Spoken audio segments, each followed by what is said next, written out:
সকাল সকাল উঠে আমরা সবাই চলে যাচ্ছি নার্সিং হোমে, আর আমার বউ সবাইকে নমস্কার করে নিচ্ছে, কারণ আজকেই হয়ে যাবে আমার বউয়ের ডেলিভারি।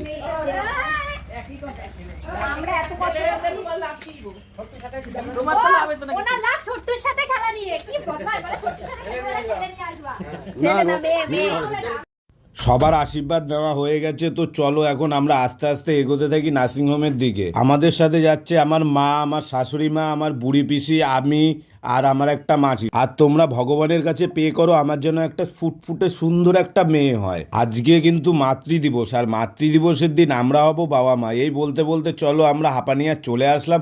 এখান থেকে আমাদের একটা মাসি উঠবে, আর আমি তো ভয়েস দিতে পারি না, আমার কথাগুলো তোমরা একটু ম্যানেজ করে নিও।